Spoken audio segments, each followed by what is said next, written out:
कथा मृत्युंजय कर्ण की। जय न कर पाया मृत्यु को,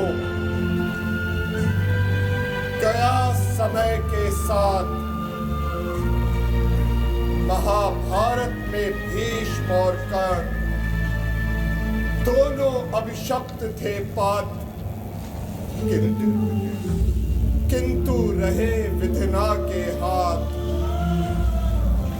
क्या क्या खेले खेल नियति ने, दोष किसका कहा था तात। ये कथा मृत्युंजय कर्ण की।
दान, क्षमा, त्याग, जीवन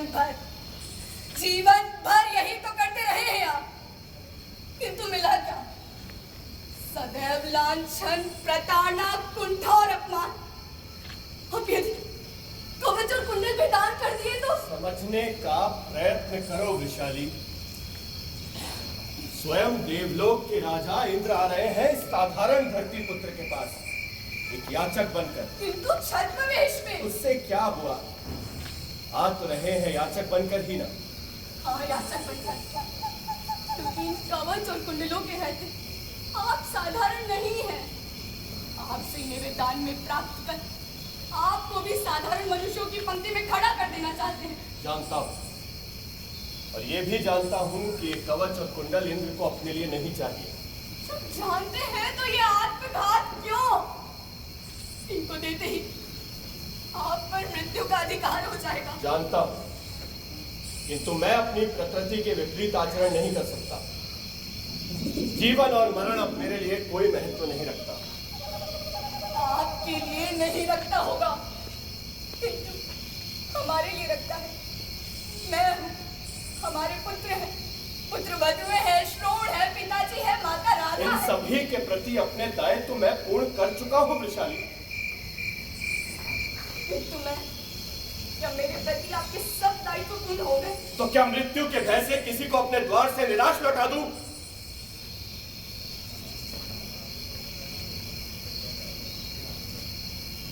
तुम तो जानती हो वृषाली, दिग्विजय के पश्चात पिछले 3 वर्षों में कोई भी याचक इस द्वार से रिक्तहस्त नहीं लौटा है। अश्वत्थामा, तुम? शोण ने बताया। क्या बताया शोण ने तुम्हें? यही कि रात्रि तुमने भयानक स्वप्न देखा है। हाँ अश्वत्थामा, वो स्वप्न वास्तव में ही बहुत भयानक था। किंतु स्वप्न सदैव सच नहीं हुआ करते हैं मित्र। यही तो मैं इनसे कह रही हूँ। क्षमा करें भाभी, उद्वेग में मैं आपकी उपस्थिति को जान ही न सका। प्रणाम। आयुष्मान रहो गुरुपुत्र। अब तुम ही इन्हें समझाओ। मेरी तो तर्क शक्ति इतनी नहीं है कि मैं इन्हें और समझा पाऊँ। मैं अभी तुम्हारे लिए जल लेकर आई।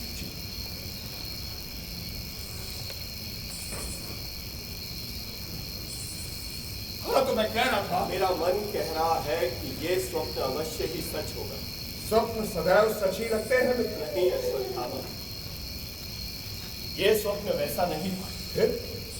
तुम तो जानते हो कि सूर्यदेव में मेरी अटूट आस्था है। जानता हूँ। इस स्वप्न में साक्षात सूर्यदेव से ही मेरी वार्ता हुई। सूर्यदेव से? हाँ, सूर्यदेव से। उन्हीं ने मुझे बताया कि देवराज इंद्र मेरे पास याचक बनकर आने वाले हैं और मेरे एक कवच और कुंडल मुझसे मांगने वाले हैं। कवच और कुंडल? पर क्यों? क्योंकि मेरे एक कवच और कुंडल अभेद्य है, इनके रहते में अजय। इससे इंद्रदेव को क्या अंतर पड़ता है कर्ण? भूल गए मैंने अर्जुन का वध करने की प्रतिज्ञा की है और मेरी इस प्रतिज्ञा से सब और हाहाकार मच गया है। जब सभी लोग चिंतित हैं तो इंद्र अपने अंश के वध की प्रतिज्ञा सुनकर मूक दर्शक कैसे बने रह सकते हैं? ये क्या कह रहे हैं आप? अर्जुन और इंद्र के पुत्र वे तो महाराज पांडु के पुत्र हैं।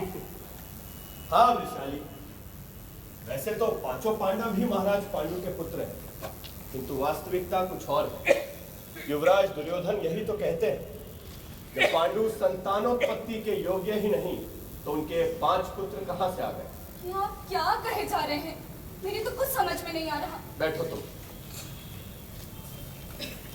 अपनी दिग्विजय की थकान मिटाने के लिए महाराज पांडु कुंती और माद्री देवी के साथ वाराणवत के अरण्य में विश्राम करने गए। एक दिवस महाराज मृगया पर गए और 2 दिन तक नहीं लौटे। 2 दिन पश्चात जब वे लौटे तो मूर्ख आए। क्या आखिर में कुछ नहीं मिला? मिला अभिशाप। अभिशाप? हाँ अभिशाप। एक हिरनी के साथ रति क्रीड़ा करते हुए महाराज ने मृग पर फनी बाण छोड़ दिया। बाण मर्म स्थल पर लगने के कारण मृग गिर पड़ा। वो एक मनुष्य की भांति तड़पने लगा। महाराज के दुर्भाग्य से हिरण के रूप में वे कर्दम ऋषि थे। प्राण त्यागने से पहले उन्होंने महाराज को अभिशाप दिया। प्रणय क्रीड़ा के समय तूने मेरा वध किया है। जब कभी भी तू प्रणय की आशा में अपनी स्त्री का आलिंगन करेगा तो तू भी मेरी तरह तड़प तड़प कर मर जाएगा।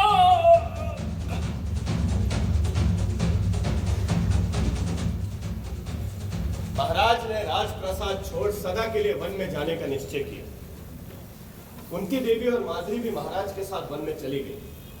वन में उन्हें एक दिन महर्षि व्यास मिले। उन्होंने महारानी कुंती को आशीर्वाद दिया कि वे वीर पुत्रों की माता बनेंगी। आप बात को उलझाते जा रहे हैं। एक और कर्दम ऋषि का अभिशाप और दूसरी ओर महर्षि व्यास का आशीर्वाद। मैं बताता हूँ भाभी आपको। ये बात महाराज पांडु और कुंती देवी के विवाह के पूर्व की। एक बार युद्ध में निषादों को परास्त कर जब महाराज कुंती भोज वापस आ रहे थे तो चारों ओर जय जयकार हो रही थी। महाराज कुंती भोज की जय। महाराज कुंती भोज की जय। महाराज कुंती भोज की जय। महाराज कुंती भोज की जय। महाराज कुंती भोज की जय। महाराज कुंती भोज की जय। महाराज कुंती भोज की जय। राजा, ये कैसा जयगान है? आपके आगमन की पहले सूचना होती तो। हमें स्वागत की लालसा नहीं। यह साथ पे कौन है? मेरी पुत्री कुंती। तुम्हारी पुत्री? क्षमा करें गुरुदेव, शूरसेन की कन्या प्रथा और मेरी मानस पुत्री कुंती है गुरुदेव। राजन, हमें यहाँ एक महायज्ञ करना है। आप आदेश दीजिए। यदि सब में कोई कमी रह गई तो? आदेश दीजिए। संपूर्ण राज्य आपके अधीन है। मैं और कुंती सदैव आपकी सेवा में तत्पर रहेंगे। आपको किसी प्रकार का कोई कष्ट नहीं होगा गुरुवर।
तेरी सेवा से मैं प्रसन्न हुआ, मेरा यज्ञ पूर्ण हुआ, इसका फल मैं आज तुझे दूंगा।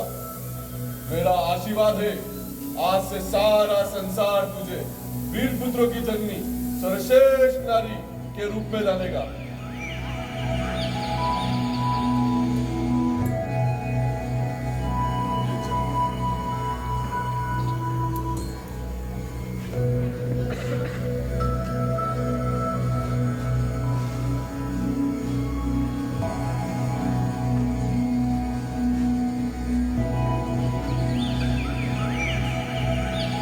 मंत्र को कंठस्थ कर लेना। जिस शक्ति का विस्मरण कर तू इस मंत्र का उच्चारण करेगी, वही शक्ति मानव वेश में आकर तेरे उदर में अपने जैसे वीर पुत्रों का निर्माण कर चली जाएगी। कल्याण हो।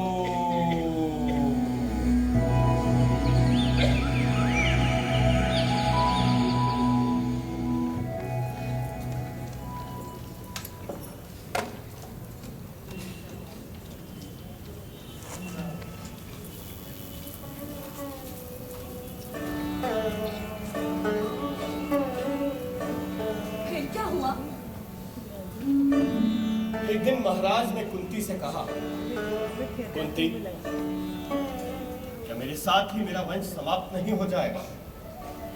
संतानहीन को जब इस लोक में ही स्थान नहीं, तो स्वर्ग में क्या स्थान मिलेगा? प्रणाम देवी, यदि आपकी आज्ञा हो तो भोजन का आयोजन करूं? है रवि। फिर कुंती ने महाराज को दुर्वासा के मंत्र की जानकारी दी। महाराज गदगद हो गए। से शांत मुख युधिष्ठिर, वायु देवता से भीम एवं इंद्र से सांवले रंग के अर्जुन को प्राप्त किया। कुंती ने फिर वो मंत्र माद्री देवी को बताया और उनके गर्भ से अश्विनी कुमारों द्वारा नकुल और सहदेव का जन्म हुआ। फिर धीरे धीरे बालक बड़े होने लगे। एक दिन महाराज ने सरोवर से स्नान कराती माद्री देवी को भावावेश में आलिंगनबद्ध किया और उसी समय धरती पर गिरकर निष्प्राण हो गए। किंतु इस सब बात का पता कैसे चला? महारानी कुंती के साथ वन में एक धात्री भी थी, परंतु दुर्योधन इसको मानने के लिए तैयार नहीं है। वो इनको कौंते तथा माद्रे तो मान सकते हैं, परंतु पांडु पुत्र नहीं। यदि यदि आप बुरा न माने तो एक प्रश्न पूछूं? पूछो। अभी पूछूं? भाभी, यदि मेरे कारण कोई संकोच है तो मैं चला जाता हूं। अरे नहीं अश्वत्थामा, तुमसे कैसा संकोच? दुर्योधन के अतिरिक्त एक तुम ही तो मेरे अंतरंग मित्र हो। मेरे जीवन की कौन सी घटना ऐसी है जो तुम नहीं जानते, और तुम ही क्या कौन नहीं जानता? हाँ, केवल एक बात ऐसी है जो तुम क्या स्वयं मैं भी नहीं जानता। ऐसी कौन सी बात है कर्ण? यही कि मैं कौन हूं। आप कौन हैं? आप राधा माता और हस्तिनापुर के श्रेष्ठ सारथी अधिरथ के पुत्र अंगराज कर्ण हैं। यदि ये सत्य है वृषाली, तो फिर मेरी ही भांति स्वर्ण के शरीर पर कवच और कुंडल क्यों नहीं? वो भी तो मेरा छोटा भाई है। क्यों सूत पुत्र शब्द सुनकर मेरे शरीर में अंगारे सुलगने लगते हैं? मैं विचलित हो जाता हूँ। क्योंकि तुम्हारा पौरुष, तुम्हारी शक्ति, तुम्हारा सामर्थ्य इतना महान है कि एक सूत पुत्र का व्यक्तित्व उसमें समा नहीं पा रहा है। यही तो प्रश्न है मेरा। मुझ में ऐसा सामान्य पौरुष क्यों है? मैं ऐसा क्यों हूं जैसा एक सूत पुत्र को नहीं होना चाहिए? तुम तो साक्षी हो अश्वत्थामा, इस एक शब्द सूत पुत्र के कारण मैं कितना अपमानित हुआ हूं। स्पर्धा के उस अखाड़े को याद करो। क्या मैंने वही सब पराक्रम करके नहीं दिखा दिए थे जो अर्जुन ने किए थे? फिर भी तुम्हारे पिता नील कमलों की माला अर्जुन के गले में डालने जा रहे थे। तब पितामह ने सबके सामने रोककर उनसे कहा था, आज का सर्वश्रेष्ठ धनुर्धर अर्जुन नहीं कर्ण है। नील कमलों की माला कर्ण को पहनाई जाए। जानता हूं कर्ण, जानता हूं। अर्जुन से द्वंद्व युद्ध किए बिना तुमने उस माला को स्वीकार करने से इनकार कर दिया। कृपाचार्य ने तुम्हारे कुल का प्रश्न उठाया और दुर्योधन ने तुम्हें उस अपमान से बचाने के लिए उसी समय तुम्हारा अभिषेक कर तुम्हें अंगराज घोषित कर दिया था। हाँ, और मैंने दुर्योधन को वचन दिया था कि अब मेरा शेष जीवन उसके लिए है। एक एक घटना मेरे नेत्रों के सामने सजीव हो रही।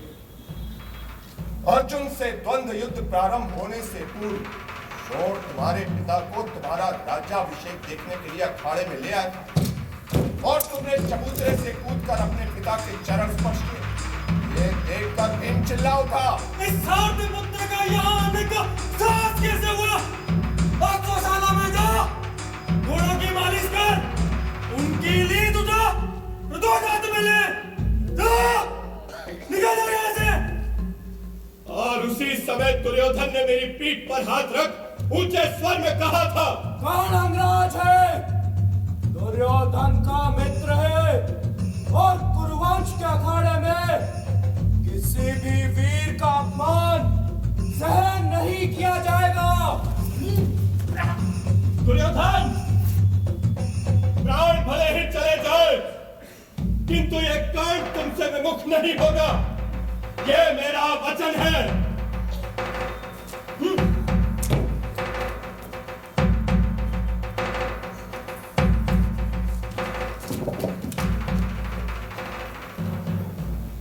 स्वामी, स्वामी, स्वामी, स्वामी, याचक द्वार पर खड़े हैं। जाओ, कह दो उनसे स्वामी के दान देने का समय समाप्त हो गया है, वह फिर आए।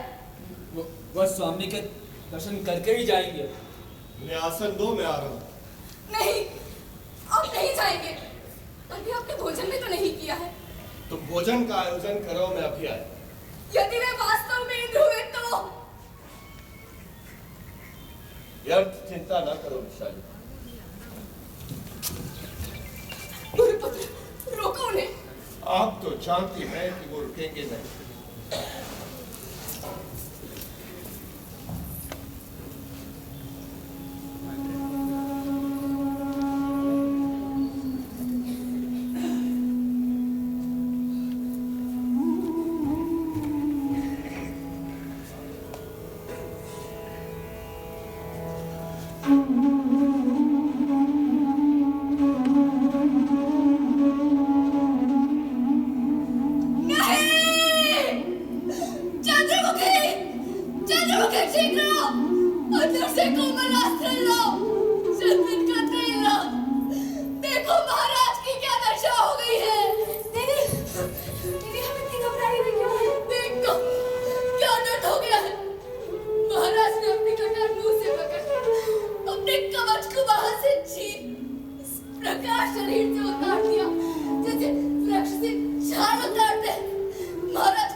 तुमने ठीक ही देखा था, किंतु देवराज ने मेरे सर्वांग पर हाथ फेर मुझे फिर स्वरूप बना दिया।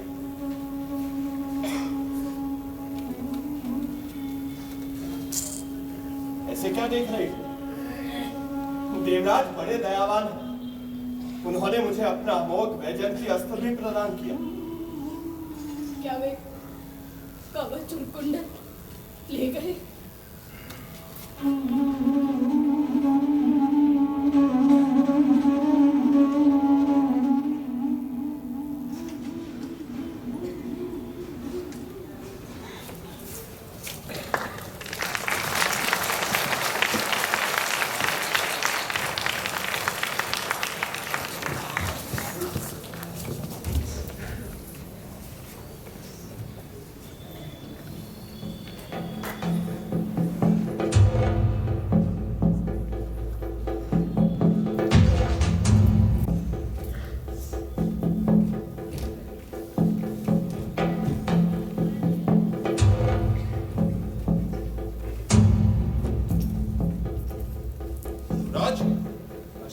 मत तुम।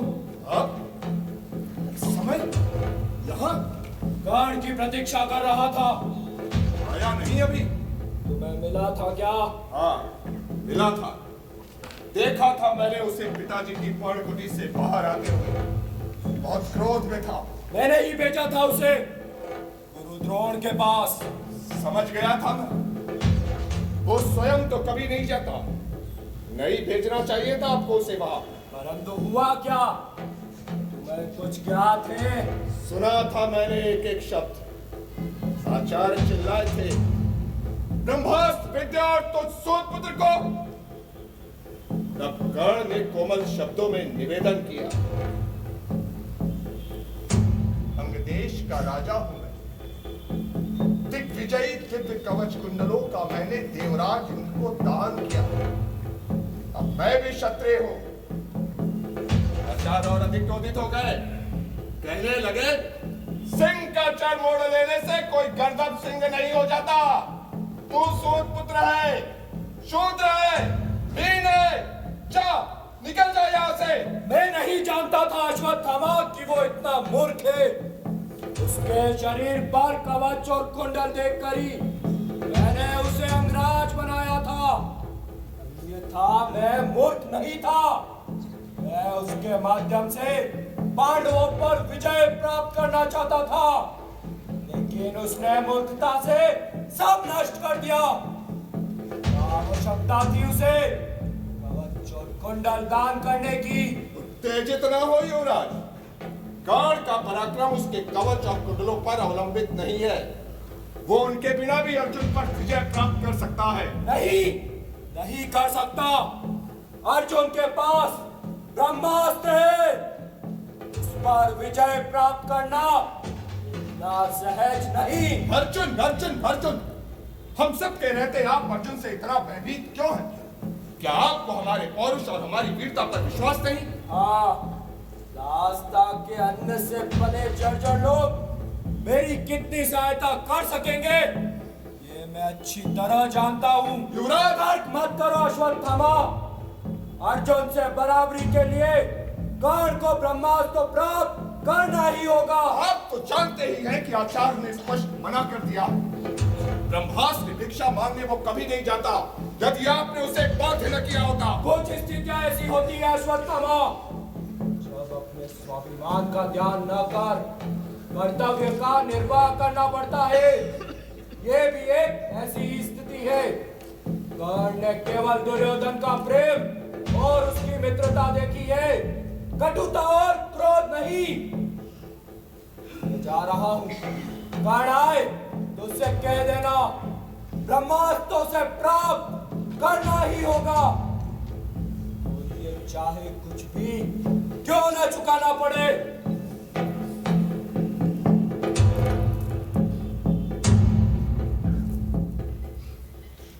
युवराज दुर्योधन चले गए। हाँ भाई, अब मैं भी चलता हूँ। देखो कर्ण कहाँ रह गए। बात क्या है? क्या मुझसे कुछ छुपाया जा रहा है? आपसे कैसा छुपाना भाभी? तो युवराज दुर्योधन इतने आवेश में क्यों बोल रहे थे? आप तो जानती हैं कि बात बात पर उत्तेजित हो जाना उनका स्वभाव है। वे कहाँ रह गए? यही तो मैं भी जानना चाह रहा था कि वे कहाँ रह गए। अच्छा, अश्वत्थामा,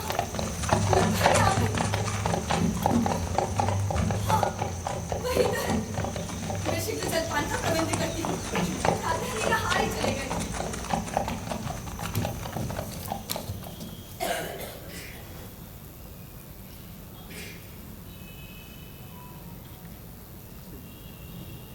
कहाँ चले गए थे मित्र? गंगा के जल से देह में सुलगती ज्वाला के वेग को शांत करने। शांत हुआ? नहीं, और अधिक बढ़ गया। अब सबका ही उत्तर ढूंढ रहा था। मिला? अत्यंत अस्पष्ट। स्पष्ट? मैं कुछ समझा नहीं। समझाऊंगा भी नहीं। क्यों? क्योंकि तुम भी उसी वृक्ष के अंकुर हो जो अपनी छाया अपने में ही समेट मुझे भयंकर ताप में झुलसा कर समाप्त कर देना चाहता है। इतना बड़ा लांछन कर? सत्य को लांछन न कहो। नहीं, ये सत्य नहीं है कर्ण, ये सत्य नहीं है।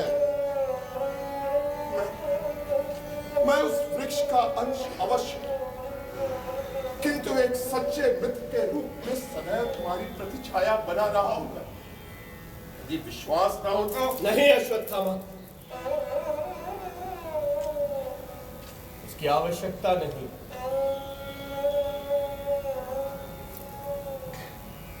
मुझे क्षमा करना मित्र, क्रोध में विवेक खो बैठा था। अश्वत्थामा, आज जब तुम्हारे पिता द्वारा किया गया अपमान मुझसे सहन नहीं हुआ तो मैंने उनसे स्पष्ट शब्दों में कहा, गुरु द्रोण, मैं एक सूत पुत्र हूं। मेरा जन्म तो विधाता के अधीन था, किंतु मेरा पौरुष मेरे अधीन है। मुझे आपके ब्रह्मास्त्र की बिल्कुल आवश्यकता नहीं। अब यदि मुझे ब्रह्मास्त्र विद्या के उपयोग की आवश्यकता पड़ी तो मैं उसे एक सूत पुत्र के रूप में ही प्राप्त करूंगा। सुना था मैंने मित्र, सब सुना था, और शायद इसी कारण इस समय मैं यहाँ हूं। कर्ण, तुमने एक बार अपमान सहन किया और संसार ये समझने लगा कि जब चाहे तुम्हारा अपमान करने का उसे अधिकार मिल गया। यदि तुमने उसी समय इसका प्रतिकार किया होता तो जानता हूं। क्या ये भी जानते हो कि लक्ष्य प्राप्त के लिए तुम्हारा उपयोग किया जा रहा है? जानता हूं। फिर भी हाँ, जबकि लक्ष्य साथ नहीं है। हाँ, हम यही नियति है। भगवान परशुराम के पास जाऊं। महान परशुराम के पास? उनके स्वभाव को जानते हुए भी? इसके अतिरिक्त अन्य कोई मार्ग नहीं। पिता मित्र, न जाने फिर कब मिल जाऊं।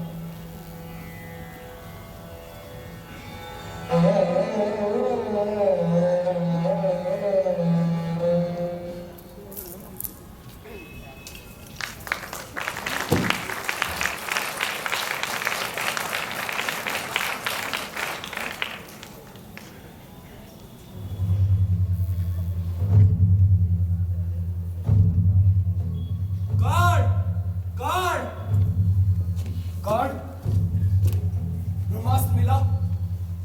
चुप क्यों हो मित्र? क्या नहीं मिला? ब्रह्मास्त्र लिए बिना क्या मैं लौट सकता था? मैं जानता था कर्ण, तुमने जो निश्चय कर लिया सो कर लिया। तुम ब्रह्मास्त्र लेकर ही लौटोगे। अब अर्जुन पर विजय प्राप्त करने में हमें कोई कठिनाई नहीं होगी। 12 वर्ष का वनवास समाप्त हो रहा है। उसके पश्चात 1 वर्ष के अज्ञातवास में हम उन्हें ढूंढ लेंगे। उसके बाद पुनः 12 वर्ष का वनवास। अब मैं पांडवों की परछाई भी हस्तिनापुर पर पड़ने नहीं दूंगा। और यदि अज्ञातवास में तुम उन्हें नहीं ढूंढ पाए तो? तुम सदा उल्टा ही क्यों सोचते हो? और तुम सदा छल कपट की ही क्यों सोचते हो दुर्योधन? क्या तुम्हें अपने बाहुबल और इस वीर कर्ण पर विश्वास नहीं है? है क्यों नहीं रंगराज? फिर वीरता की सोचो मित्र, कपट की नहीं। अधिक से अधिक क्या होगा? वनवास से लौटे पांडव युद्ध को ललकारेंगे। ललकारने दो। उनकी इस ललकार का उत्तर देने की शक्ति है इन भुजाओं में। पांडव तुम्हारा कोई अनिष्ट नहीं कर पाएंगे। केवल इन भुजाओं का ही तो विश्वास है मुझे। अच्छा मित्र, चलता हूं, तुम भी विश्राम करो।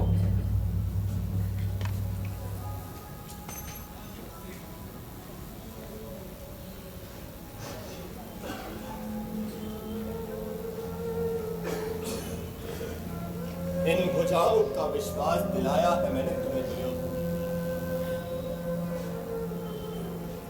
वास्तव में इन भुजाओं में अब वो बल नहीं। ब्रह्मास्त्र तो मैं ले आया हूं, किंतु किस मूल्य पर? जानोगे तो ठोकर मार दोगे इस अंगराज को। चाहता तो था कि तुमसे सब सत्य कह दूं, किंतु तुम्हारे स्वभाव से परिचय के कारण सत्य कहने का साहस ही न कर पाया। जिस कारण ने निर्भय गुरु परशुराम से यह कह दिया कि उनसे ब्रह्मास्त्र प्राप्त करने वाला ब्राह्मण नहीं, एक सूत पुत्र है। वही कर्ण तुमसे सत्य कहने का साहस न कर पाए।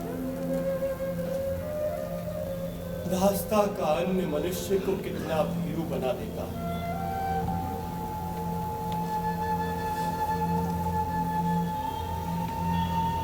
क्या बात है, आप यहाँ अकेले? कोई बात नहीं है वैशाली। बात कैसे?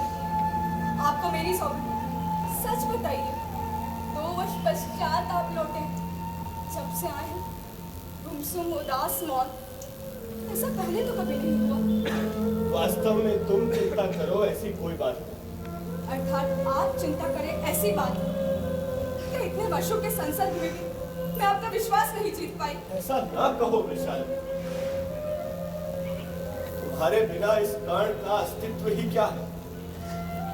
एक तुम ही तो संबल हो मेरा। तो फिर बताइए, 2 वर्ष तक कहाँ रहे आप? आग्रह ही करती हो तो ना नहीं करूंगा, किंतु सहन नहीं कर पाऊंगा। आपके सानिध्य में हर अनपेक्षित को अपेक्षित मान पीड़ा सहने का अभ्यास हो गया है। कुछ समय पहले तक आप अपनी समस्त पीड़ाएं मुझसे छुपाते थे और मैं मौन रहती थी, किंतु अब आपके एकाधिकार क्षेत्र में प्रवेश करने का निश्चय कर लिया है मैंने। क्यों तो मैं एक सारथी पुत्री ही थी, किंतु आपके संसर्ग से लगता है कि मैं भी एक शतरानी हो गई और वो सब सहन कर सकती हूँ जो आप कर सकते हैं। मैंने अपने हृदय को वज्र का बना लिया और कोई भी आघात उसे ठेस नहीं पहुंचा पाएगा। ऐसा ही है तो सुनो, ब्रह्मास्त्र तो मैंने प्राप्त कर लिया है वैशाली, किंतु उसके साथ 2 श्राप भी जुड़े हैं। एक ब्रह्म ऋषि का और दूसरा भगवान परशुराम का। भगवान परशुराम के श्राप का तो मुझे आरंभ से ही भय था, किंतु एक और श्राप, इसे भी मेरे श्रापग्रस्त जीवन की एक नवीन कड़ी ही कहो। एक दिवस मृगया में मेरे ध्वनि बाण से एक ब्रह्म ऋषि की गाय की हत्या हो गई। बाण उसके सिर में घुस गया था जो निकाले नहीं निकल रहा था। ऋषि को जब यह ज्ञात हुआ कि मैं एक योद्धा हूं और मेरे ही बाण से गौ के प्राण गए हैं, तो उन्होंने मुझे अभिशाप दिया कि युद्ध में मेरे रथ का पहिया भूमि में धंस जाएगा और निकाले नहीं निकलेगा। जिस प्रकार इस गाय का अंत हुआ है, उसी प्रकार मेरा भी अंत होगा। क्या ये क्या अनर्थ हो गया? और दूसरा श्राप भगवान परशुराम का है। जब मुझे ब्रह्मास्त्र विद्या के उपयोग की आवश्यकता होगी, तभी मैं उसे भूल जाऊंगा। क्या उन्हें ज्ञात हो गया कि आप ब्राह्मण नहीं हैं? मैंने ही बताया था उन्हें। क्यों?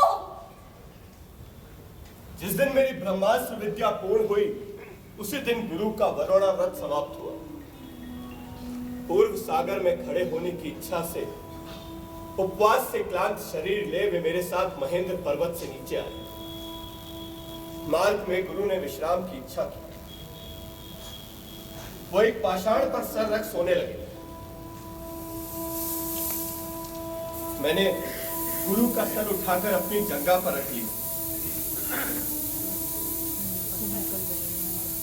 पत्तियों से बीच कर शंकर आती सूर्य की किरणें अब मेरे शरीर पर कवच न होने के कारण मुझे झुलसा रही थी। किंतु मैं मूर्तिवत बैठा रहा। दिखता हूं वन का एक क्लर्क मेरी जंगा पर चढ़ रहा है। उसने मुझे काटना आरंभ किया तो काटता ही रहा। यद्यपि ये पीड़ा असहनीय थी, तो मैं गुरु की निद्रा भंग हो जाने के भय से जड़ सा बैठा रहा। उसके काटने से निकले लहू की धार ने गुरु की निद्रा भंग कर दी। वो उठ बैठे। उन्होंने ये दृश्य देखा तो बोले, इतनी सहन शक्ति एक ब्राह्मण में नहीं हो सकती। बता तू कौन है? कौन है तू?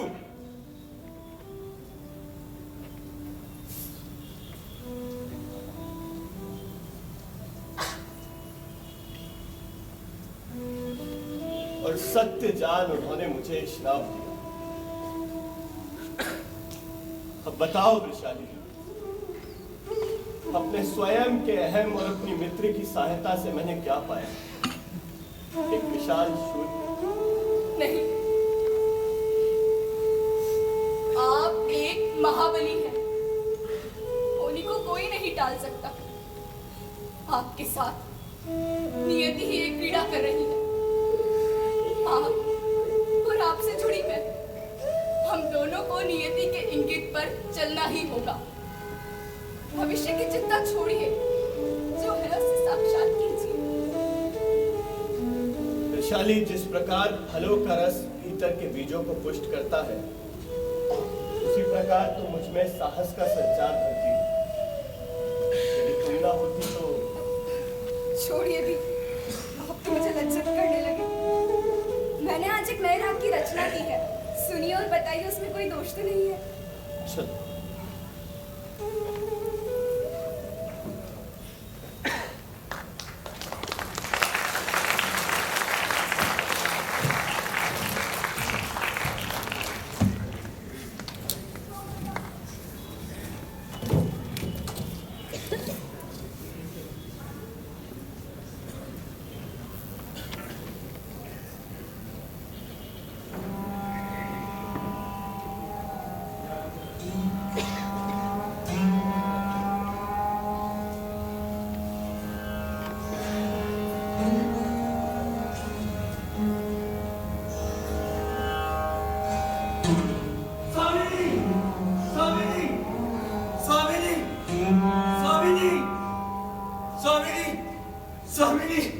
स्वामिनी, बड़ा शुभ हो गया। क्या हुआ? तो इतना आतंकित क्यों है? श्री कृष्ण आए थे आज राज्य सभा में। सुना था मैंने। उनके आने से तो सब शुभ ही होना चाहिए। यह अशुभ कैसा? पांडवों की ओर से संधि का प्रस्ताव लेकर आए थे वो। ये भी बताया था स्वामी ने। वे तो आज प्रातः से ही बहुत प्रसन्न थे कि द्वारकाधीश आ रहे हैं। हाँ, स्वामी के सम्मुख आते ही पूछा उन्होंने, कहो कर्ण, सब शुभ है? फिर अशुभ क्या हुआ? श्री कृष्ण के इंद्रप्रस्थ देने अथवा अन्य किसी भी प्रस्ताव पर युवराज दुर्योधन सहमत नहीं हुए। किंतु इंद्रप्रस्थ तो पांडवों का बसाया हुआ है। यही श्री कृष्ण ने भी कहा था। अंत में उन्होंने पांचों पांडवों को केवल 5 गांव देने का प्रस्ताव किया। केवल 5 गांव? उससे वे कैसे अपना जीवन यापन करेंगे? दुर्योधन तो वो भी नहीं माने। बिना युद्ध के सुई की नोक पर लगे धूल के कण बराबर भी भूमि देने को तैयार नहीं हुए। फिर श्री कृष्ण ने समझाया उन्हें कि युद्ध से किसी भी समस्या का हल नहीं होगा। पर दुर्योधन तो उंगली को बंदी बनाने तत्पर हो गए। तब स्वामी ने रोका उन्हें। तो उन्होंने स्वामी की बात भी नहीं मानी? हाँ देवी, फिर श्री कृष्ण ने जो अपना विराट रूप दिखाया तो सारी सभा जैसे नेत्रहीन हो गई और श्री कृष्ण वहां से चले गए। अर्थात युद्ध अवश्य अंभावी हो गया। हाँ स्वामिनी। तेरे स्वामी कहाँ है? श्री कृष्ण उन्हें अपने साथ ले गए देवी। कृष्ण उन्हें अपने साथ ले गए? हाँ देवी, श्री कृष्ण अपने हाथों से इंगित कर केवल उन्हें ही अपने साथ ले गए। देख, अब वे लोग कहाँ हैं? जो आज्ञा देवी। ठहर, मेरे विचार से वे महामार्ग के विदुर के निवास की ओर ही गए होंगे। वीणा को भीतर रख, मैं महल की छत पर जाकर देखती हूँ। जो आज्ञा।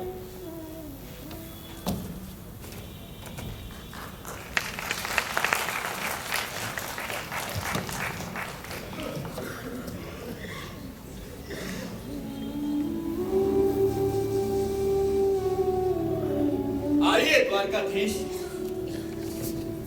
कर्ण के इस महल में आपका स्वागत है। कर्ण का महल? कर्ण, ये तो एक राजकीय सेवक को राज्य की ओर से दिया गया आश्रय है। यदि ये तुम्हारी अपनी कुटिया होती तो मैं आज यहाँ विश्राम करता, दूर के यहाँ नहीं जाता। क्या आयोजन करूं मैं आपके लिए? चंद्रमुखी, विशाली, विशाली, आप बैठिए, मैं आपके लिए कुछ। बैठो तुम, सरकार की आवश्यकता नहीं है। अच्छा ही है यहाँ कोई नहीं। कार्ड, एक बहुत बड़ा आघात देने वाला हूं मैं तुम्हें। कहिए द्वारकाधीश, आघात सहते सहते एक कर्ण अब वज्र का हो गया है। कोई भी आघात इसे ठेस नहीं पहुंचा सकेगा। कार्ड, तुम राधा और अधिरथ के पुत्र नहीं हो।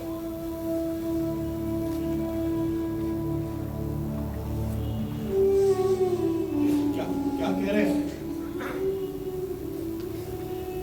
क्या मैं राधा माँ का पुत्र नहीं?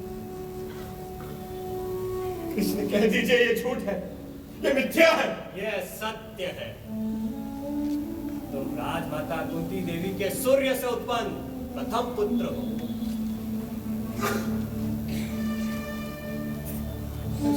पुत्र नहीं, सूर्य पुत्र। हाँ कर्ण, तुम उच्च स्वर में कह सकते हो कि तुम सुत पुत्र नहीं सूर्य पुत्र हो। पांडवों के सगे भाई, ज्येष्ठ पांडव। यदि ये सत्य है कृष्ण, तो मैं कुंती देवी से दूर क्यों हूं? सूर्य पुत्र होकर भी अंधकार में क्यों भटक रहा हूं? यह एक लंबी कथा है। कुंती देवी को दुर्वासा के दिव्य मंत्र से तुम प्राप्त हो। कुमारिया अवस्था में प्राप्त तुमको समाज के कलंक के भय से उन्होंने एक मंजुषा में रख अश्व नदी में बहा दिया। कर्ण, तुम आज तक अज्ञानवश सगे भाइयों से द्वेष करते आए हो, किंतु क्या अब भी तुम?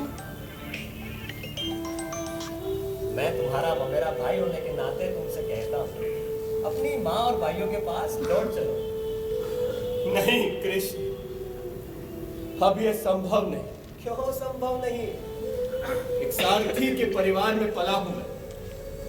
एक सूत पुत्र के संस्कार पाए हैं मैंने। अश्वशाला की धूल, घोड़ों की लीद से सनी इस देह से केवल अश्वों के श्वेत की ही गंध आती है। पांडवों के राजमहल में समा नहीं पाएगी ये गंध।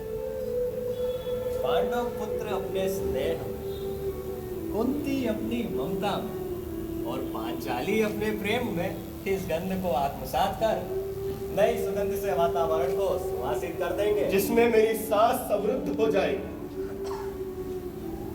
नहीं कृष्ण, क्या तुम्हारे इस उपहार के लिए मैं राधा माता के आंचल की छाया, वृषाली का प्रेम और दुर्योधन की मित्रता को त्याग दूं? पहले दो की बात तो मैं नहीं कहता, किंतु दुर्योधन को तो तुम्हें त्यागना ही होगा। यही तो संभव नहीं है कृष्ण। जिस मित्र ने मुझे इतना सम्मान दिया, राजकीय सुख दिया जिसे मैं वर्षों से भोग रहा हूं, समय समय पर जिसने मेरे आत्म सम्मान की रक्षा की, ऐसे मित्र के साथ विश्वासघात करूं? कृष्ण, यदि मैं प्रथम पांडव सूर्य पुत्र हूं, तो क्या ये मेरे आचरण के अनुरूप होगा?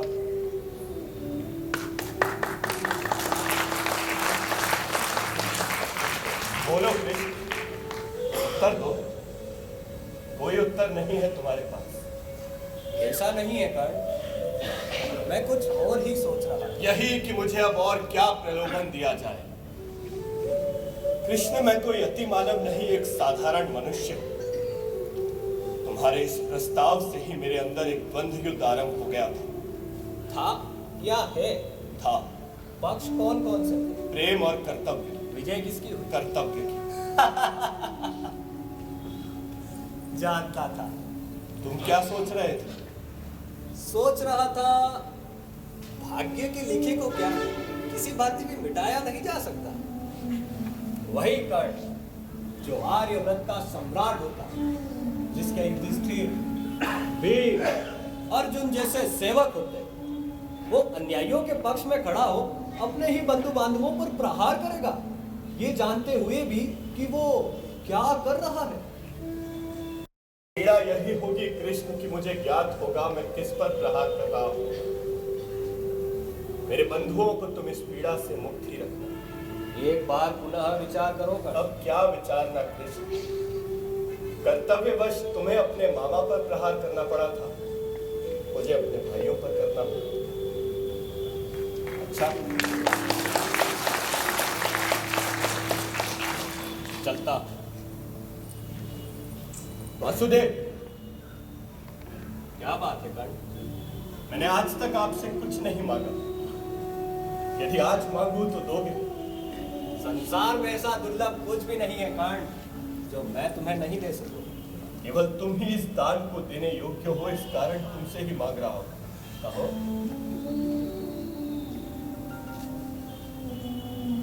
उस जन्मजात सुगंधित पांचाली से कह दे, हो सके तो अपने सभागे सूत पुत्र को क्षमा कर दे।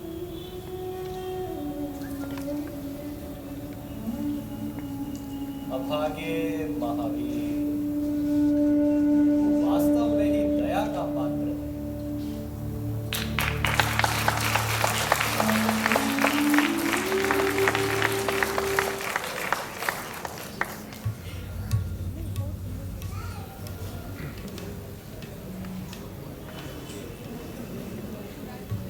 गार्ड!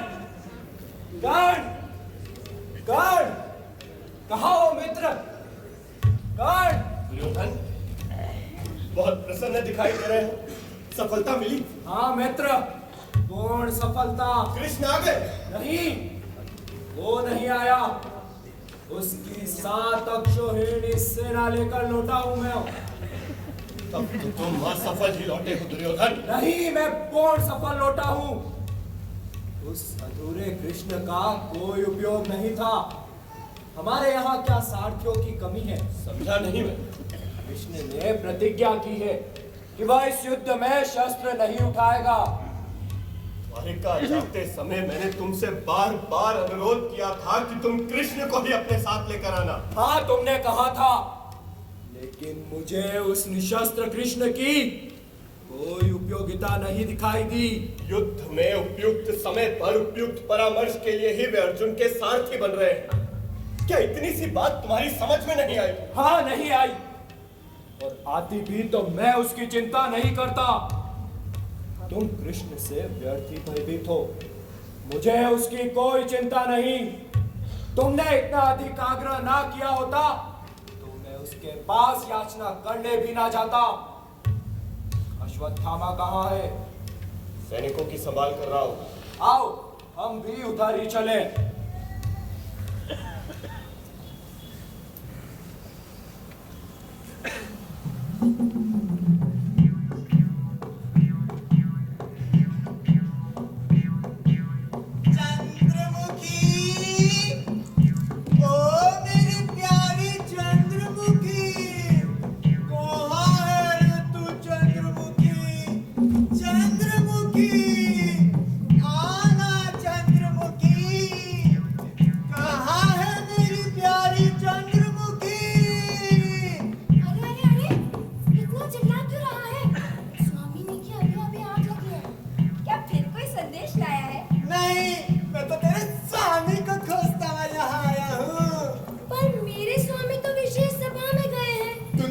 नहीं है।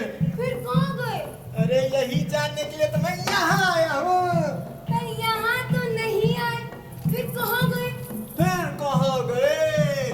चित्रसेन, खोल अपने नैन और देख इसके स्वामी कहाँ है। अरे चित्रसेन, देख मैं जा रहा हूँ। चित्रसेन,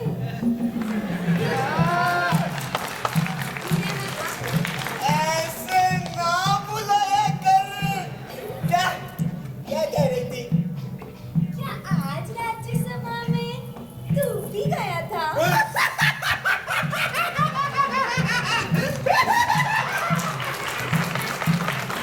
क्या है मूर्ख? बता ना। मूर्ख मैं ही नहीं, कुछ कुछ मूर्ख तू भी है।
जूतियां उतार के थोड़ी गए थे, मैं भी गया था जूतियों के साथ साथ राज्यसभा के भीतर। परंतु तूने कुछ सुना थोड़े होगा। एक एक शब्द सुना है मैंने ऐसे। पर तुझे याद थोड़े होगा चित्रसेन। सब कुछ याद है मुझे। अश्वत्थामा ने राज्यसभा में सेनापति के चयन का प्रश्न उठाया तो मेरे स्वामी ने तेरे स्वामी के नाम का प्रस्ताव किया। कहा इस युद्ध में सेनापति अंगराज कर्ण होंगे। सारा सभा भवन जय जयकार से गूंज उठा। ऐसी उत्साह भरी ध्वनि मैंने पहले कभी नहीं सुनी थी। वाह, कौरव सेना के सेनापति के पद को एक साधारण पुष्प के भांति पितामह के चरणों में अर्पित कर दिया। हाँ, यह तो स्वामी ने बहुत बड़ी बात की है। हाँ। आगे का हाल तो बता। आगे का सुन। तेरे स्वामी ने उठकर कहा कि इस युद्ध में मैं सेनापति का पदभार स्वीकार नहीं कर सकता। जब तक पराक्रमी गंगापुत्र जीवित है उन्हें ही इस सेनापति का दायित्व सौंपा जाए। तेरे स्वामी के प्रस्ताव के विरुद्ध किसी का कुछ कहने का साहस नहीं हुआ। यद्यपि मेरे स्वामी युवराज दुर्योधन को ये बात बिल्कुल अच्छी नहीं लगी, पर किसी का कुछ कहने का साहस नहीं हुआ और एक बार फिर सभा भवन जय जयकार से गूंज उठा। वाह, फिर क्या हुआ? फिर पितामह ने सेनापति का पदभार संभाला ऐसे। अरे उठ। फिर पितामह ने सेनापति का पदभार संभाला और सभी को युद्ध की योजना बताई और सैनिकों की संख्या बताई। कितनी सेना है अपनी? लगभग 25 लाख। अरे इतनी अधिक सेना, फिर क्या हुआ? फिर पितामह ने युद्ध की रणनीति समझाना प्रारंभ किया और पदों का बंटवारा किया। सारथी दल का प्रमुख प्रतिकामन को, गज दल का प्रमुख दुशासन को, अश्वत्थल का प्रमुख शकुनी को और तुझे पता है पदाति दल का प्रमुख दुर्योधन को बनाया गया। और मेरे स्वामी को उप सेनापति? नहीं, तेरे स्वामी को कवच और कुंडल रहित और श्राप दग्ध बताकर अर्धरथी घोषित किया गया। मेरे स्वामी को? हाँ। दिग्विजय कर्ण को अर्धरथी? पितामह की मति भ्रष्ट तो नहीं हो गई थी? उस व्यक्ति को, जिस व्यक्ति ने उनका मान रखने के लिए अपना सेनापति का पद ठुकरा दिया, उस व्यक्ति को उनके ही अधीन राजाओं के समूह के अर्धरथी कहकर अपमानित किया। क्या मेरे स्वामी ये सब चुपचाप सुनते रहे? नहीं, उन्होंने उठकर कहा कि मैं एक अर्धरथी नहीं वरन उससे भी छोटा योद्धा हूँ, एक सूत पुत्र हूँ, लेकिन पितामह के अहंकारी सेनापतित्व में मैं शस्त्र धारण नहीं कर सकता। जब तक ये अर्जुन के बाणों से घायल होकर धराशायी नहीं हो जाते मैं शस्त्र धारण नहीं करूंगा। ये मेरी प्रतिज्ञा है। फिर चारों तरफ सन्नाटा छा गया। किसी का कुछ कहने का साहस नहीं हुआ। फिर कुछ देर बाद कोलाहल आरंभ हुआ और इसी बीच तेरे स्वामी सभा से उठकर चले गए। अब वे कहाँ हैं? अब वे कहाँ हैं? अरे यही जानने के लिए तो युवराज दुर्योधन ने मुझे यहाँ भेजा था और मैं हूँ कि तेरे साथ। अरे चित्रसेन, खोल अपने नैन और देख इसके स्वामी कहाँ है। और मैं जाऊँ? हाँ, अब तू जा। अरे चित्रसेन, खोल अपने नैन। अरे चित्रसेन, इतना बड़ा अपमान, सदैव जिसने अपना सर्वस्व त्याग अन्य के नाम का ही लक्ष्य रखा, ऐसे महारथी का इतना बड़ा अपमान, कितनी पीड़ा हुई होगी उनके हृदय को। स्वामी ने को निद्रा से उठा सब कुछ बता देना चाहिए। नहीं,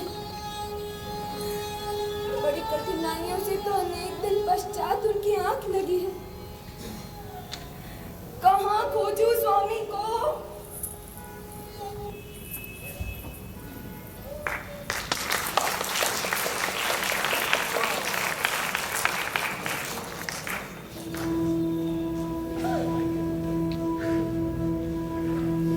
पर थामा।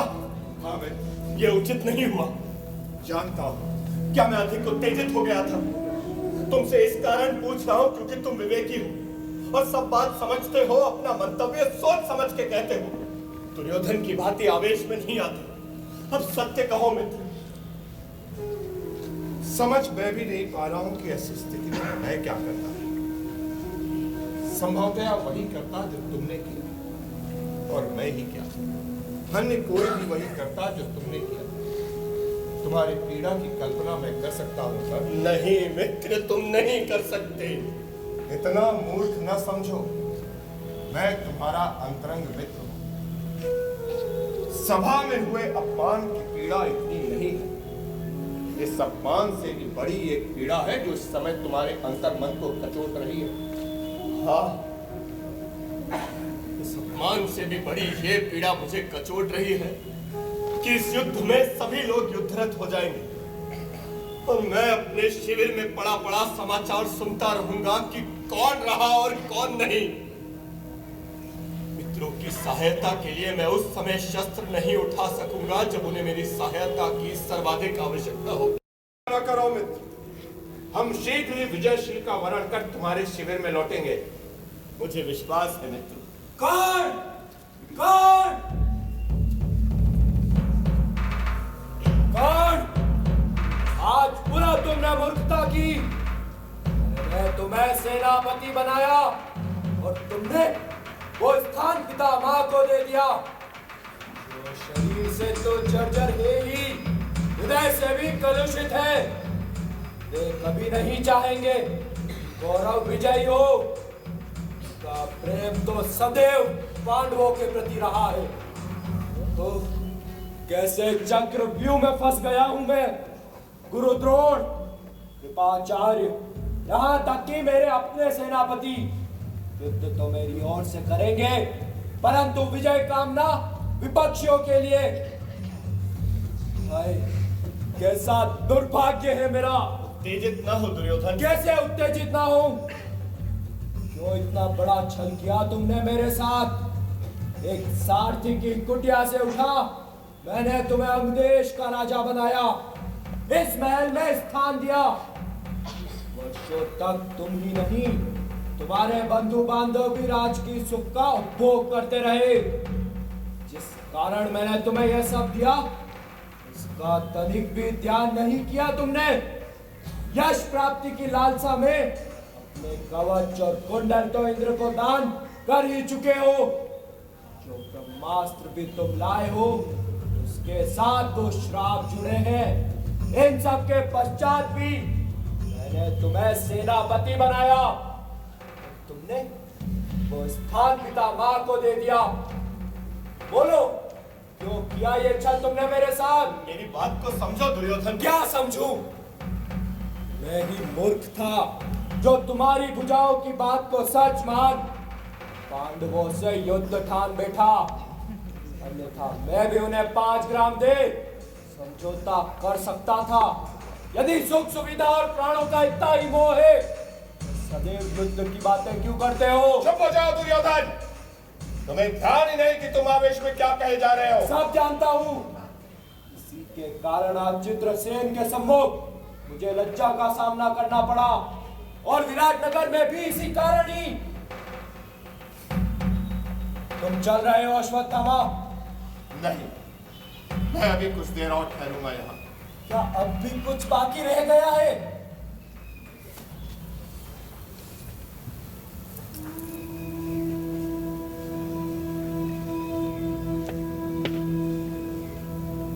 तुम क्यों रुक गए?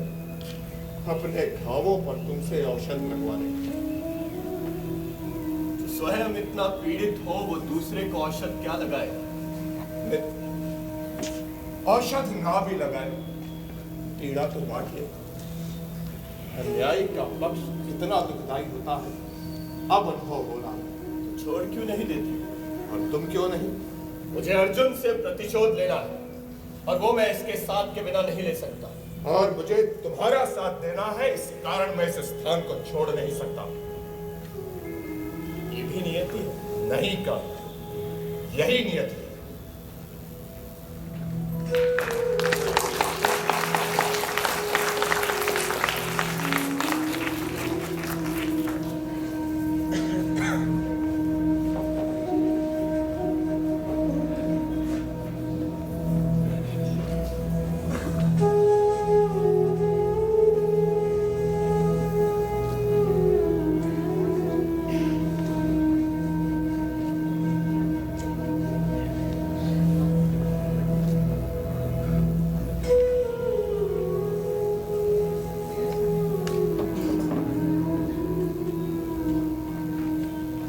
राजमाता आप इस समय ये सूत पुत्र कर्ण आपका अभिवादन करता है राजमाता। मेरा स्पर्श न करे राजमाता, आपके हाथ अपवित्र हो जाएंगे। जी आप कहकर संबोधित मत करो कर्ण। कृष्ण से सब जान तो चुके हो, फिर भी ये हृदय को चूर चूर कर देने वाला संबोधन क्यों? तुम अच्छी तरह से जानते हो कि मैं कौन हूँ, और यह भी कि तुम कौन हो। मेरी गंध, मेरा शरीर, मेरी आंखों के आंसू क्या कुछ भी परिचित नहीं लगते तुम्हें? केवल राधा माँ के दूध की गंध से ही परिचय है मेरा। हृदय की पीड़ा को मैं समझती हूँ कर्ण। आप मेरे हृदय की पीड़ा की कल्पना भी नहीं कर सकती राजमाता। बस कर, फिर मैं हृदय को तोड़ देने वाला संबोधन तुझे माँ के है पुत्र। नहीं, आप ये अधिकार खो चुकी है। आपने तो इस अधिकार को वर्षों पूर्व मंजुषा में रख अश्व नदी में बहा दिया था। हम दोनों के सम्मान पूर्वक जीने के लिए अन्य कोई मार्ग नहीं था। तुम्हारी पीड़ा को तो विशाली ने बांट लिया है, मैंने तो सब अकेले ही भोगा है। तुम्हारा त्यागना, तुम्हारा वियोग,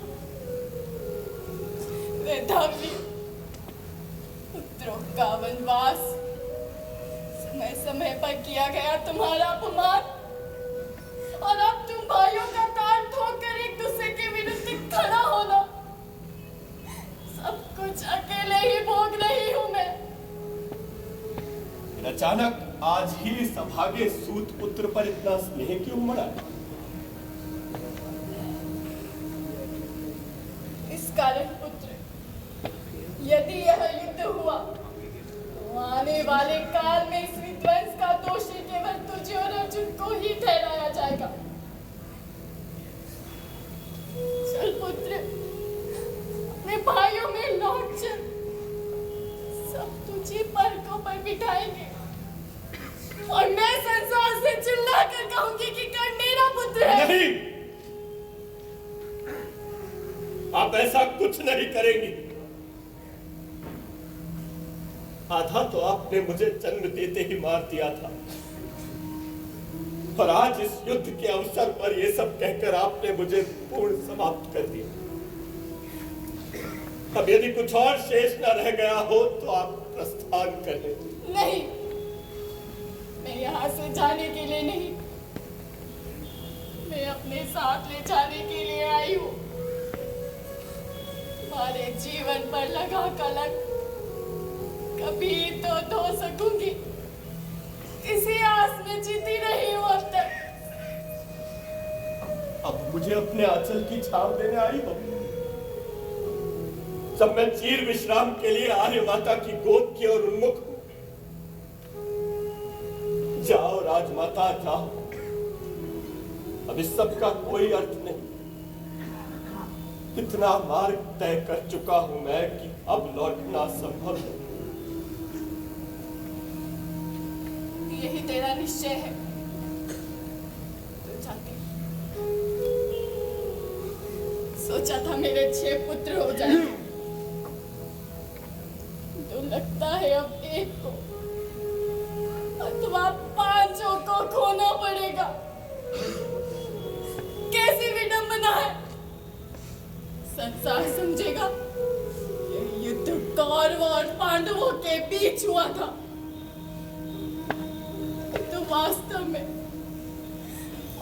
में यह युद्ध बड़े भाइयों छोटे भाइयों के बीच हुआ। बता पुत्र, बता, यह भागी माँ किसके मंगल की कामना करे और इसके विजय की प्रार्थना। आप चाहती क्या है?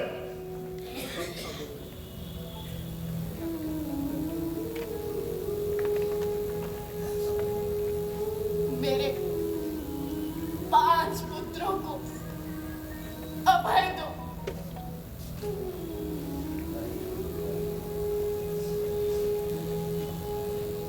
ये अभय कर्ण तुम्हें देता है। अर्जुन को छोड़कर अन्य किसी का वध नहीं करूंगा। हम में से किसी एक को तो मरना ही होगा, लेकिन आपके 5 पुत्र सुरक्षित ही रहेंगे। हम एक वचन आप भी दें। कहो पुत्र। आप ये बात किसी से नहीं कहेंगे कि मैंने आपके पुत्रों को अभय दिया।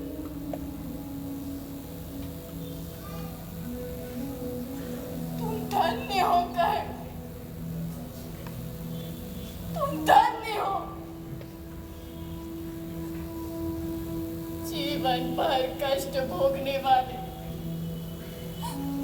आओ अब अपने कष्ट, अपनी यातनाएं मुझे दे दो। मेरी बाहों में आ जाओ कर्ण, मेरी बाहों में आ जाओ। एक बार, केवल एक बार मुझे माँ कहकर पुकारो कर, केवल एक बार। नहीं, ये अधिकार आप खो चुकी है। केवल राधा मां का अधिकार है ये। अब आप प्रस्थान करें राजमाता।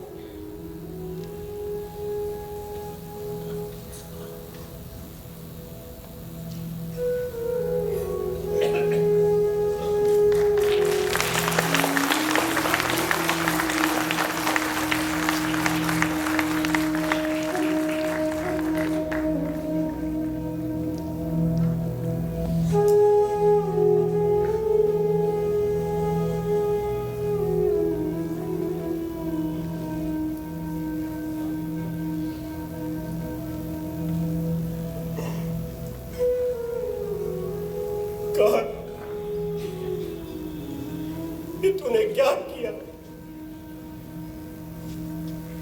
9 महीने तक उदर में रखने वाली अपनी जन्मदात्री से ऐसा व्यवहार, और उसने ऐसा क्या मांग लिया था तुझसे? जिस पौरुष पर तुझे अभिमान है, क्या वो इसी के कारण अस्तित्व में नहीं आया? दानवीर कहलाने वाले कर्ण उसे एक अक्षर का दान न दे सका।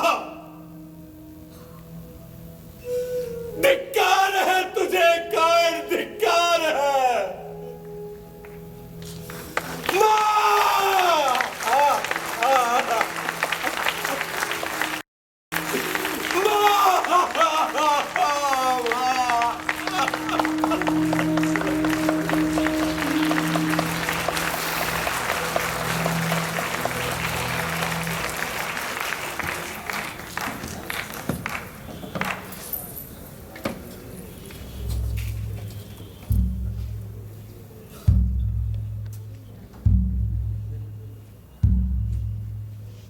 कृष्ण के नियत किए कृष्ण द्वितीया के दिन युद्ध आरंभ हो गया। अंगराज कर्ण ने शस्त्र नहीं उठाए।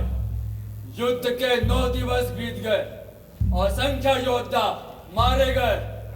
10वें दिन शिखंडी की ओट लेकर अर्जुन द्वारा पितामह का वध किया गया। गुरु द्रोण सेनापति नियुक्त हुए। अंगराज कर्ण ने शस्त्र उठाए। द्रोणाचार्य के निर्मित चक्रव्यूह में अभिमन्यु मारा गया। राधे कर्ण के वेजंती अस्त्र से घटोत्कच की मृत्यु हो गई। युद्ध का 15वां दिवस गुरु द्रोण का वध हुआ। युद्ध का 16वां दिन अंगराज कर्ण का सेनापति पद पर अभिषेक हुआ। इसके पश्चात भी समाचार मुझे प्रतिपल प्रेषित हो।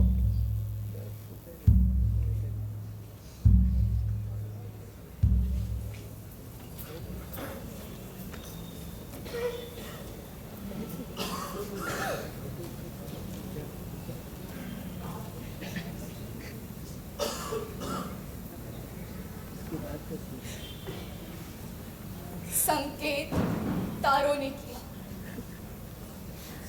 दिन ढल गया। अब अब लौट भी आओ पिया। स्वामिनी, स्वामिनी, स्वामिनी, वासुदेव आ रहे हैं। वासुदेव आ रहे हैं, तब तो अवश्य वे भी साथ होंगे।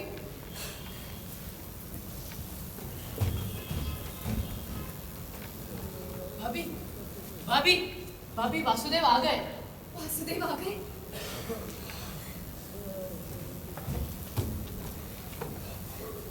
प्रणाम वासुदेव। आप अकेले बेकार रह गए। क्या कर रही थी वैशाली? आपके आगमन की सूचना मिली तो बिखरे ग्रह को संभाल रही थी। जब से ये युद्ध में गए सब कुछ, किंतु आप लोग लौट कैसे आए? आप दोनों के साथ से तो लगता है संधि हो गई। वैशाली, पांडवों की शक्ति आप है और कौरवों की है। जब आप दोनों ही साथ हैं तो सब कुशल ही होगा। बेकार रह गए, आए नहीं अभी तक। वैशाली, कर्ण अब नहीं आएंगे।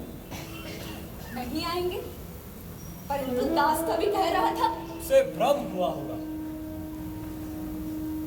युद्ध अभी तक समाप्त नहीं हुआ। नहीं, हाँ, वैसे एक प्रकार से अब इस युद्ध को समाप्त ही समझो। अर्थात इस युद्ध का प्रणेता, इसका आधार, उसका बल चला गया। कहीं आपके कहने का अर्थ ये तो नहीं कि हाँ वैशाली, मेरे कहने का यही अर्थ है।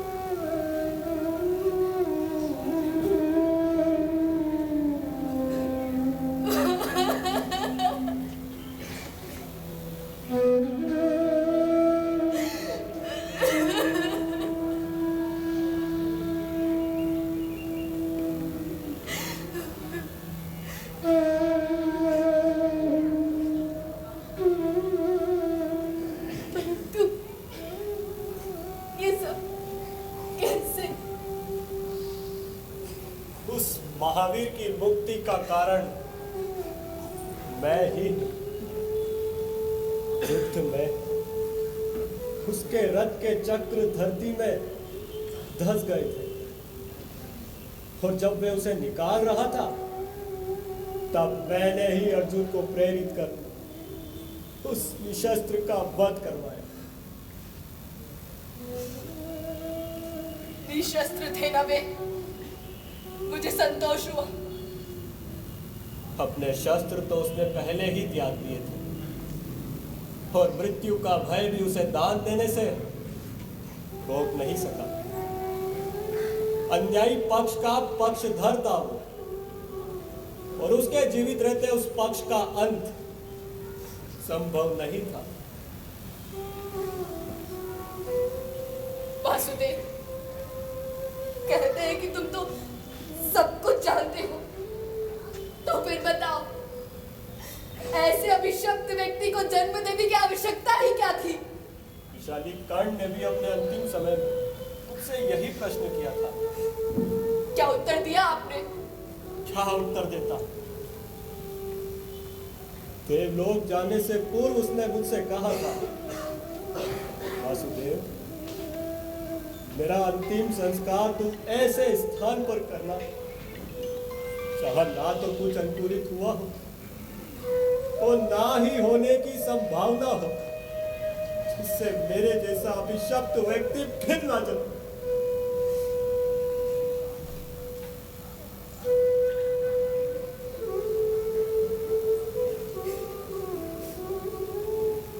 मुझे तुमसे सहानुभूति है विशाली। वासुदेव, युद्ध में जाते समय अंगराज ने मुझसे कहा था, यदि जीवित रहा तो गंगा किनारे, और यदि मारा गया तो स्वर्ग गंगा तट पर भेंट होगी। वृषाली, मुझे सहानुभूति नहीं, आशीर्वाद दीजिए कि शीघ्र स्वर्ग गंगा तट पर उनसे भेंट हो। तुम धन्य हो विशाली। आपका एक और आभार है वासुदेव। मेरा आभार?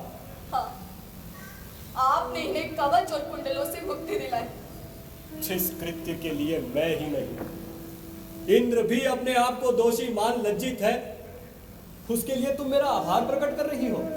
हाँ वासुदेव, उस कवच से मुक्ति के पश्चात ही युद्ध में जाते समय वे अपने लहू का तिलक मेरे माथे पर लगा सके। इस मांगलिक चिन्ह की उष्णता से मेरा मस्तक सदैव ऊंचा रहेगा।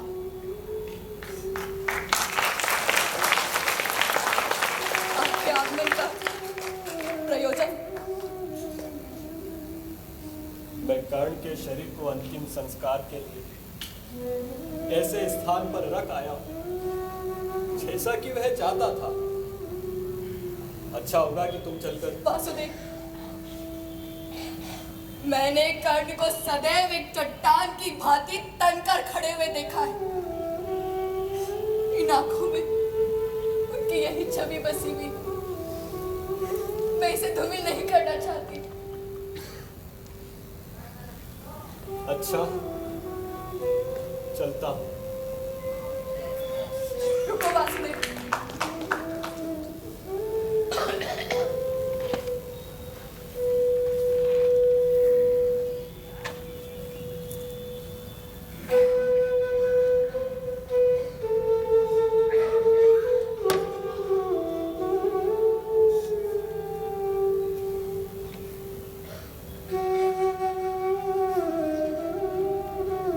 पहचानती हो इसे? हाँ, ये तो मेरा ही उतरिया है। यहाँ कहाँ से आया? नहीं जानती। इन्होंने इसे किसी अमूल्य निधि की भांति इस मंजूषा में संभाल कर रखा। मैंने इन्हें हर समस्या का समाधान इसी मंजूषा के सम्मुख करते देखा। यह उतरिया है उनका संबल रहा है। तुमसे प्रार्थना। प्रार्थना नहीं, आदेश दो विशाली। इस सत्य से साक्षात के पश्चात मैं कर्ण के सम्मुख अपने आप को बोना अनुभव कर रहा हूँ। केवल आदेश प्राप्त करने का अधिकारी हूँ। नहीं वासुदेव, तुम ही हो मेरे आराध्य के आराध्य। उनका ये संबल ले जाओ वासुदेव। महानिर्वाण पर जा रहे उस मृत्युंजय महावीर की देह को इससे ढक देना, जिससे उनकी यह यात्रा सहज हो जाए। अब तक सोचता था कर्ण सूर्य पुत्र होने के कारण महान है, नहीं जानता था स्वयं महाशक्ति तुम्हारे रूप में उसका संबल है।